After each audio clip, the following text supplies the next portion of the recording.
Graça e paz, irmãos. Tá. Eu estou bem feliz, não parece, porque eu estou nervosa, mas eu estou bem feliz de estar aqui. Hoje eu me sinto em família, com o pessoal aqui de Osasco, o pastor André, a Renata. Eles foram meus líderes lá na sede há 11 anos, né? O André pegou a bucha de cuidar de mim. Eu estava fiquei afastada dos caminhos do Senhor por 3 anos e voltei a caminhar com Cristo lá na sede.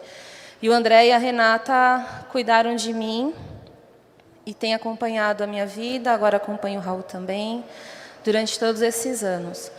O galardão dele vai ser muito grande, por causa disso. Eu gostaria de... Quando o pastor André pediu para trazer a ministração, hoje, a única coisa que me vinha ao coração era para a gente conversar um pouco a respeito de ansiedade, né? Quem nunca esteve ansioso, quem não é ansioso, quem não fica ansioso, que atire a primeira pedra, né? E eu confesso que eu relutei um pouquinho com o Senhor, porque eu fiquei pensando assim, mas Deus, eu já fui muito ansiosa, mas assim, o extremo da ansiedade, né, de passar mal e tudo. Graças a Deus, hoje eu estou bem melhor, mas não é algo que eu estou zerada.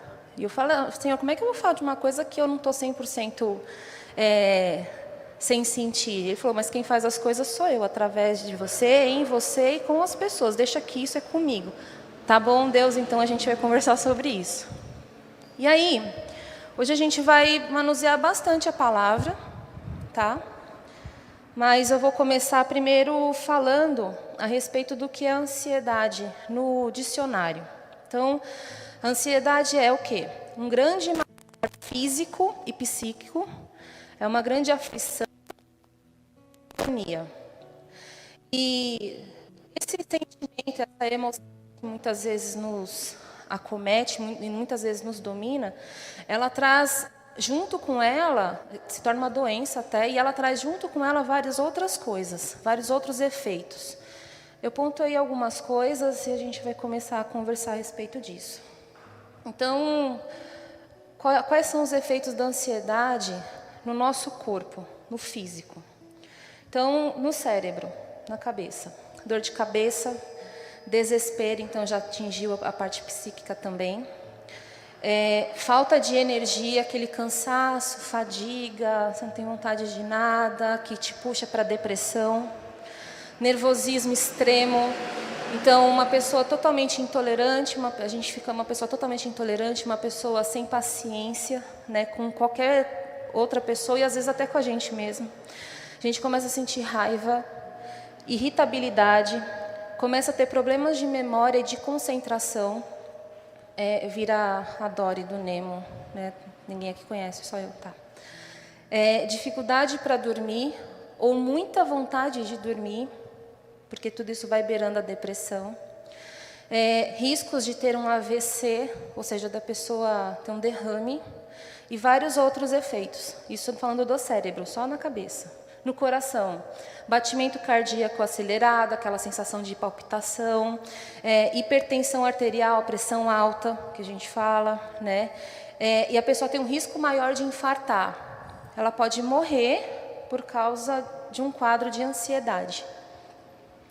No estômago, náuseas, dores de estômago, azia, refluxo, aumento ou diminuição do apetite, né? Então, a gente vê que a ansiedade ela acaba levando a gente para outros pecados, certo? A questão da irritabilidade, domínio próprio passou longe, né? No estômago, por exemplo, o aumento da vontade de comer, então você come não porque você está com fome, porque você quer desfazer daquele problema, tirar ele da sua frente, ao invés de comer o problema, você vai comer aquilo que dá para comer, comida. Você vai se tornar uma pessoa que vai estar caindo no pecado de glutonaria. No pâncreas, um risco maior para aparecimento de diabetes tipo 2. No sistema reprodutor, as mulheres, elas passam a ter períodos menstruais irregulares, com mais dor e redução no desejo sexual, e nos homens acontece essa mesma redução, impotência e baixa produção de espermatozoide. Ele pode se tornar um homem infértil. E tem sensação de formigamento, falta de ar, suor em excesso, tontura, dor muscular, a insônia, como eu já tinha falado um pouquinho antes. E aí, quando a gente se vê diante dessa situação, eu já passei por várias coisas disso que está aqui escrito no meu físico, por causa da ansiedade. E quando a gente vai para a palavra de Deus, o que a palavra de Deus fala a respeito do nosso corpo? Lá em 1 Coríntios 6, 19 e 20, podem abrir, por favor? A gente vai manusear bastante.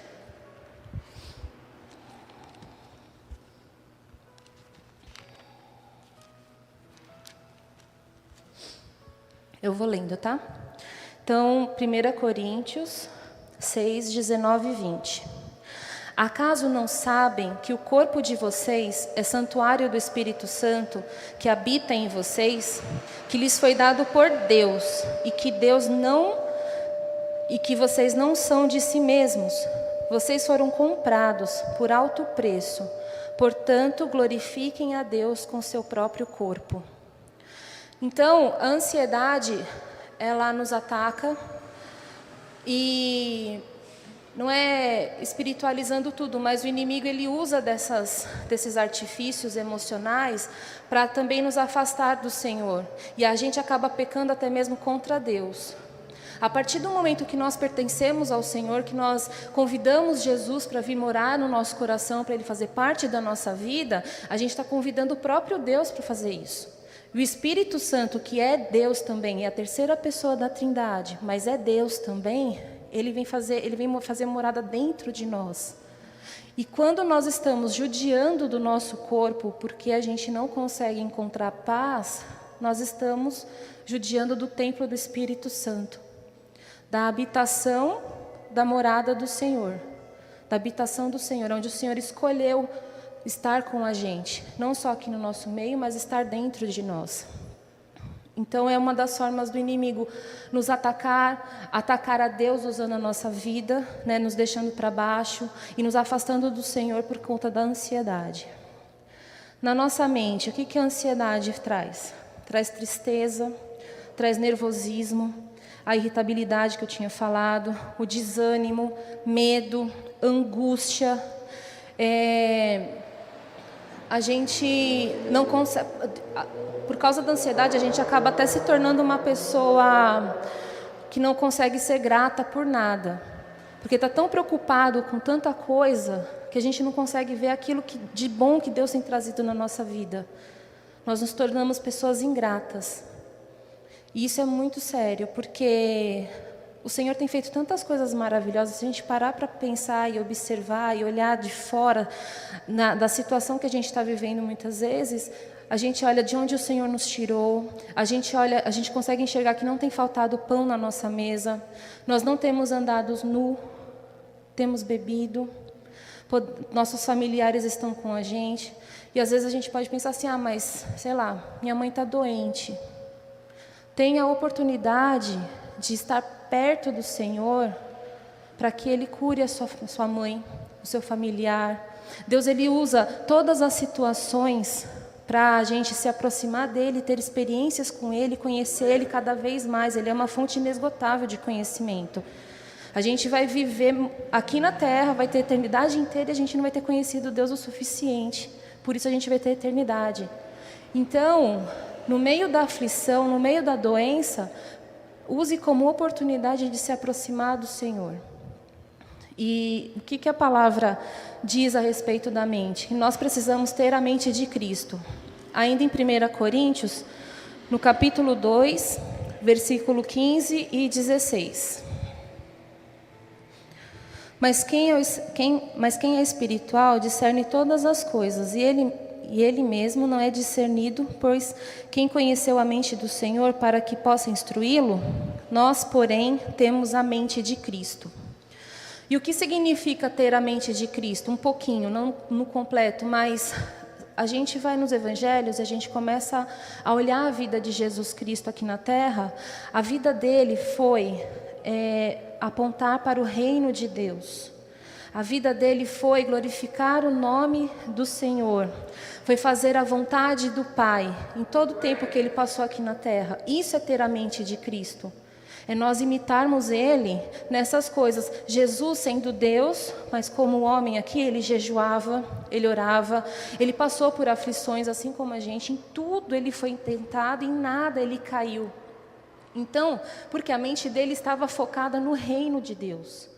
E anunciar o reino, em levar a salvação para as pessoas, em levar a remissão dos pecados para as pessoas. Ele curava, ele libertava, ele transformava as vidas onde ele passava, mas o foco, o produto final disso tudo era o reino de Deus. E é por isso que nós servimos a Deus, é por isso que hoje a gente está aqui. Porque ele aqui na terra teve essa mente, a mente dele estava no céu.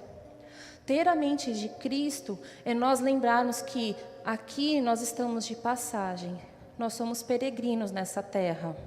A nossa morada é na eternidade com o Senhor.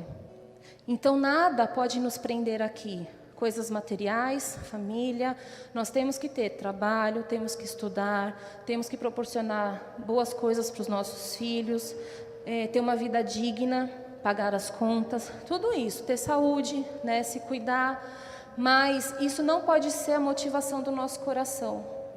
A motivação do nosso coração e da nossa mente tem que ser o reino de Deus. Isso é ter a mente de Cristo. Na nossa vida social, o que a ansiedade traz? Brigas, desconfiança, descrédito, violência muitas vezes, desrespeito. Vamos abrir em Atos 2, 42?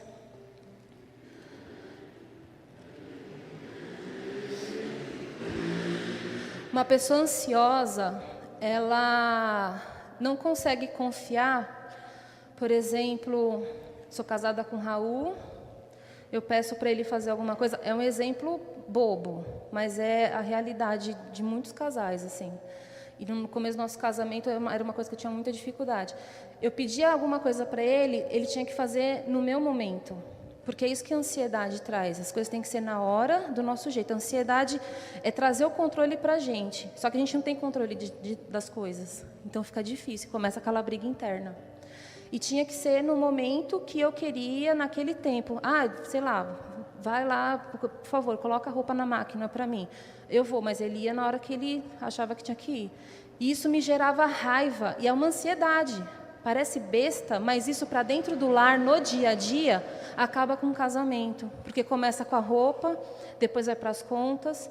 E aí, se ele falasse para mim assim, eu vou fazer, e ele não fizesse, se eu vou lá e faço no lugar dele, dizendo que ele deu a palavra dele, eu já tomei o lugar dele naquela coisa boba, como o homem da casa. Se a gente não toma cuidado, se a gente não vigia, a gente está tomando a frente do marido, do chefe, seja lá de quem for, porque a pessoa não fez algo que a gente queria, na hora que a gente queria, do jeito que a gente queria. E isso é ruim, isso traz destruição para relacionamentos. Lá em Atos 2:42, vai descrever como que era a comunhão da igreja de Atos naquela época. Eles se dedicavam ao ensino dos apóstolos e à comunhão, ao partir do pão e às orações. Todos estavam cheios de temor e muitas maravilhas e sinais eram feitos pelos apóstolos. Os que criam mantinham-se unidos e tinham tudo em comum. Vendendo suas propriedades e bens, distribuíam a cada um conforme a sua necessidade. Todos os dias continuavam a reunir-se no pátio do templo. Partiam o pão em suas casas e juntos participavam das refeições com alegria e sinceridade de coração, louvando a Deus e tendo a simpatia de todo o povo. E o Senhor lhes acrescentava diariamente aos que iam sendo salvos. Quando a gente consegue entender que nós somos templo do Espírito Santo, que nós temos que ter a mente de Cristo, por consequência, eu vou agir diferente com aquele que está do meu lado. eu vou respeitar as limitações dele, eu vou ajudá-lo naquelas limitações. O meu fardo, quando estiver pesado, eu vou conseguir olhar para o outro e falar, vem, me ajuda. E isso faz da gente ser o corpo de Cristo, que um completa o outro. Todos diferentes, mas um completando o outro para formar um corpo só, sendo que o cabeça é Cristo. Então, e isso é algo que a igreja lá em Atos vivia. Eles conseguiam ter o olhar de misericórdia, empatia e compaixão pelo outro, porque eles estavam meditando na palavra, eles estavam buscando ao Senhor, eles estavam buscando viver em comunhão, e eles conseguiam dividir todas as coisas por igual, e quem estava de fora olhava e falava, aquele pessoal é diferente mesmo. Os seguidores de Cristo, eles estão fazendo aquilo que Cristo ensinou e deixou para eles fazerem. E as pessoas iam até eles. E eles conheciam a Jesus e eram salvos. Esse é o fruto da gente saber viver em comunhão, sem atropelar ninguém por causa da minha agitação, por causa da minha ansiedade. E na nossa relação com Deus, o que a ansiedade traz? Ela traz incredulidade, esfriamento espiritual. A gente deixa de orar, a gente deixa de ler a Bíblia.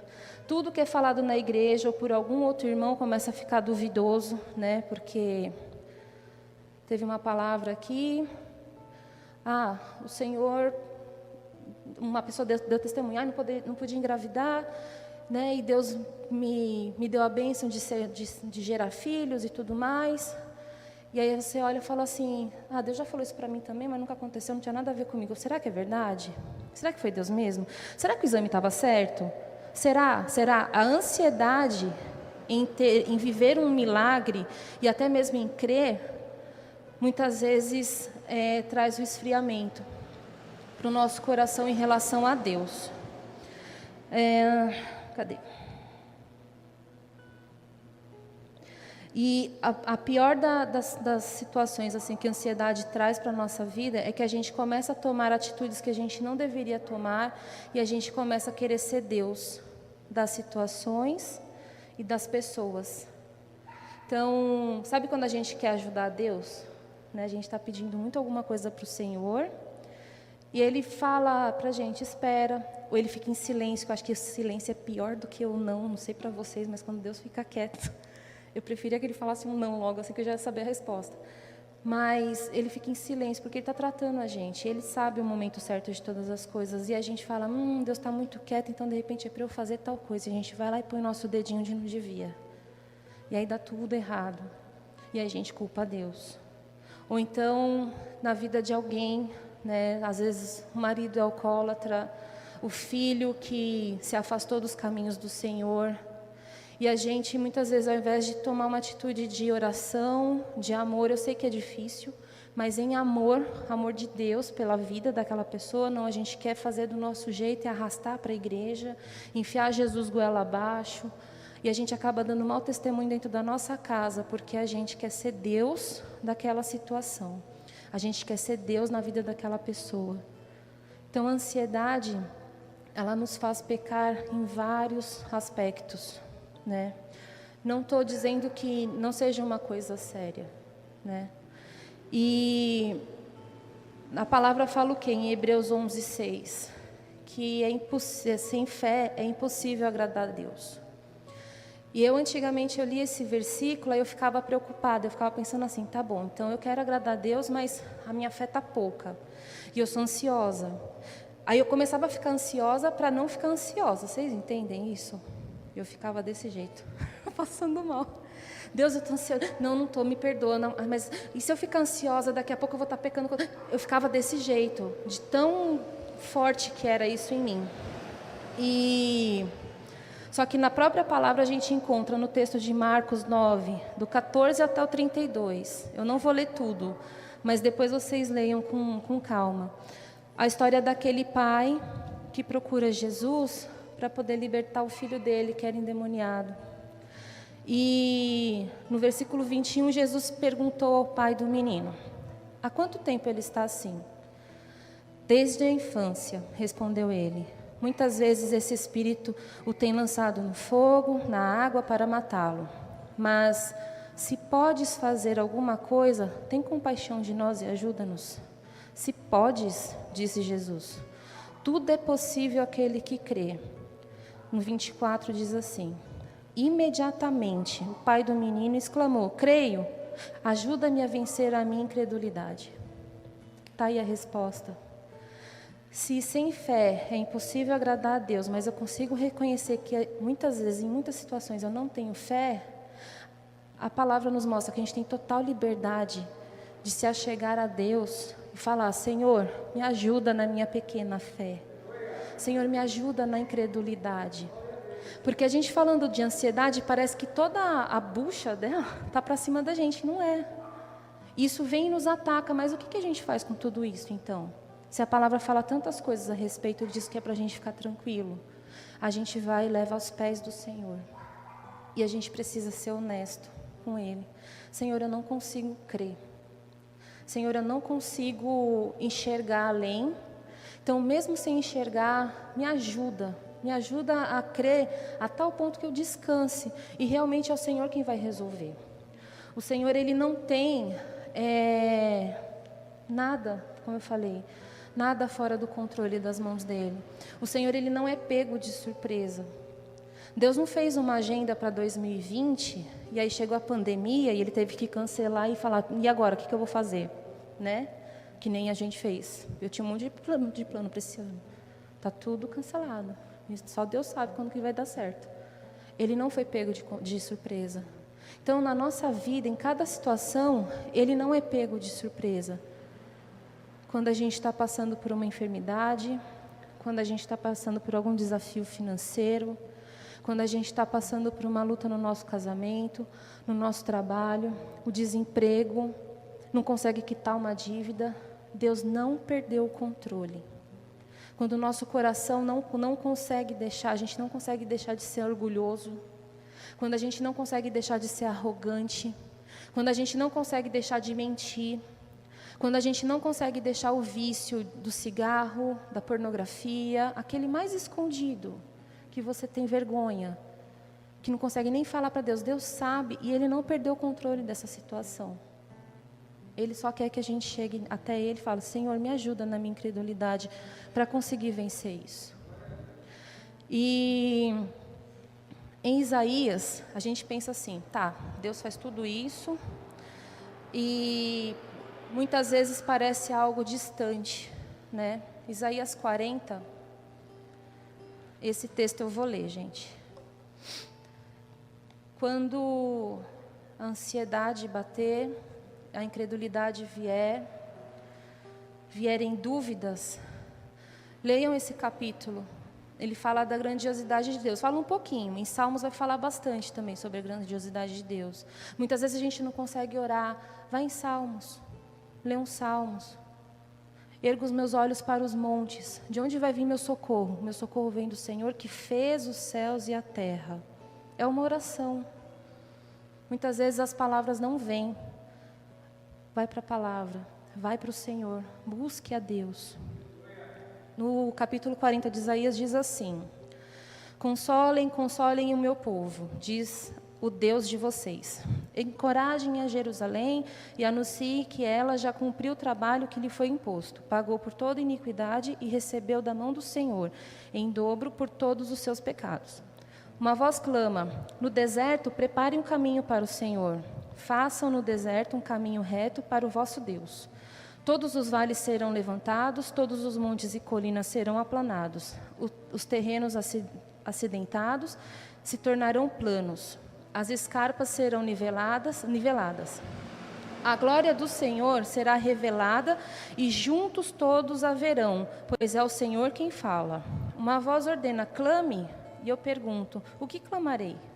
Que toda a humanidade é como a relva e toda a sua glória como as flores do campo. A relva murcha e cai a sua flor, quando o vento do Senhor sopra sobre eles. O povo não passa de relva. A relva murcha e as flores caem, mas a palavra de nosso Deus permanece para sempre. Você que traz boas novas a Sião, suba no alto monte. Você que traz boas novas a Jerusalém, erga sua voz com fortes gritos. Erga, não tenha medo. Diga às cidades de Judá: aqui está o seu Deus. O soberano, o Senhor vem com poder.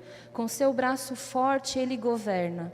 Sua recompensa com ele está, e seu galardão o acompanha. Como pastor ele cuida de seu rebanho. Com o braço ajunta os cordeiros e os carrega no colo. Conduz com cuidado as ovelhas que amamentam suas crias. Deus não está alheio e nem distante de nós.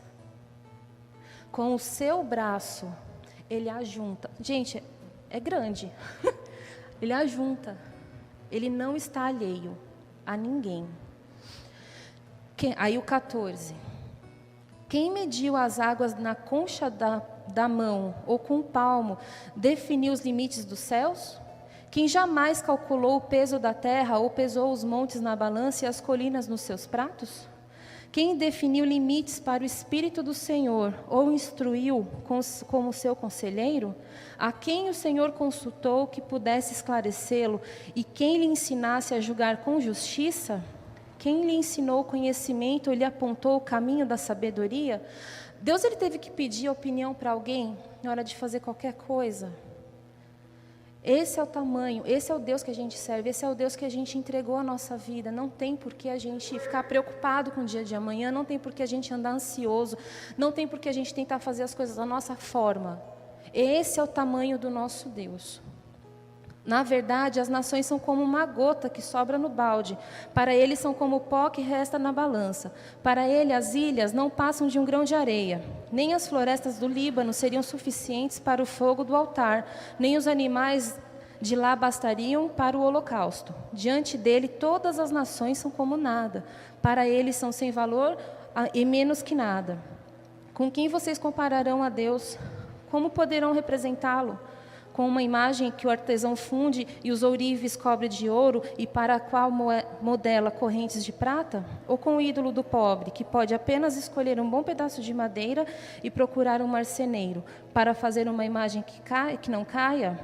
O Senhor é um Deus que interage, que não foi feito por mãos de homens, que não se desgasta, que não dorme, que não cochila, que não quebra, que não pode ser levado de um lado para o outro, ele é constante. Esse é o nosso Deus, é esse Deus que cuida da nossa vida. Será que vocês não sabem? Nunca ouviram falar? Não lhes contaram desde a antiguidade? Vocês não compreenderam como a terra foi fundada? Se ele assenta no seu trono acima da cúpula da terra, cujos habitantes são pequenos como gafanhotos, ele estende os céus como um forro e os arma como uma tenda para neles habitar. Ele aniquila os príncipes e reduz a nada os juízes desse mundo. Você tem sido perseguido às vezes no seu trabalho. E você fica quieto, porque o Senhor te colocou lá. E toda a autoridade foi constituída por Deus. Quem te persegue diante de Deus não é nada. A perseguição não é nada. Aquela vida é valorosa para o Senhor. Ore. Ore por quem te persegue. Ore por quem tem sido injusto com você. É difícil. Mas ore, porque isso não é nada. Para a gente traz muito peso e muita tristeza, mas para Deus não é nada. Mal eles estão plantados ou semeados, mal lançam raízes na terra. Deus sopra sobre eles e eles murcham, em um redemoinho os levam como palha. Com quem vocês vão me comparar? Ou se assemelha a mim? Pergunta o santo. Ergam os olhos e olhem para as alturas. Quem criou tudo isso? Aquele que põe em marcha cada estrela do seu exército celestial, e a todas chama pelo nome. Tão grande é seu poder e tão imensa a sua força que nenhuma delas deixa de comparecer. O Senhor chama as estrelas pelo nome e Ele é tão poderoso que elas têm que atender ao que Ele está falando. Elas precisam prestar atenção. Esse Deus se fez carne através de Jesus e se apresentou a nós, porque Ele se importa com a gente. Por que você reclama, Jacó? E por que você se queixa, Israel? O Senhor não se interessa pela minha situação, meu Deus não considera a minha causa. Será que você não sabe? Nunca ouviu falar? O Senhor é o eterno Deus, o Criador de toda a terra. Ele não se cansa, nem fica exausto. Sua sabedoria é insondável. Ele fortalece o cansado e dá grande vigor aos que estão sem forças. Até os jovens se cansam e ficam exaustos, e os moços tropeçam e caem. Mas aqueles que esperam no Senhor renovam as suas forças. Voam alto como águias, correm e não ficam exaustos, andam e não se cansam. Quando a ansiedade gritar, vence ela com a palavra. Esse é o tamanho. Lembre a sua mente. Esse é o tamanho do meu Deus, que criou todas as coisas, mediu os oceanos com a palma da mão. Tem um outro texto que diz que ele faz da terra estrado para os pés dele. E um Deus tão grande se fez homem, para que eu e você estivéssemos hoje aqui, recebendo uma palavra de ânimo. Para que eu e você soubéssemos que Ele não perdeu o controle de nada, absolutamente nada. E ainda assim, a gente pode olhar e falar, nossa, mas é uma coisa tão distante, né? Deus, assim, grande e tal, não sei o quê. Aí a gente vai lá para Colossenses 1, de 15 a 22, e lá fala sobre a supremacia de Cristo. E o texto começa falando que Jesus, ele é a imagem do Deus invisível. Então, não pense que Deus está distante, que a gente realmente não pode ver, porque Ele se fez visível através da pessoa de Cristo. E como que eu sei quem é Cristo? Nos Evangelhos. Então, a palavra de Deus, ela traz cura, ela traz refrigério, ela traz transformação, ela alivia o nosso fardo. Jesus, Ele é o príncipe da paz.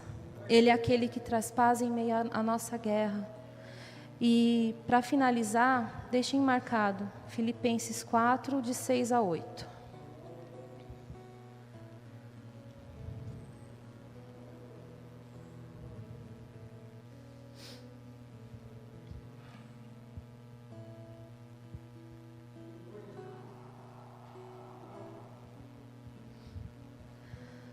Versículo 6 diz assim: não andem ansiosos por coisa alguma, mas em tudo, pela oração e súplicas, e com ação de graças, apresentem seus pedidos a Deus.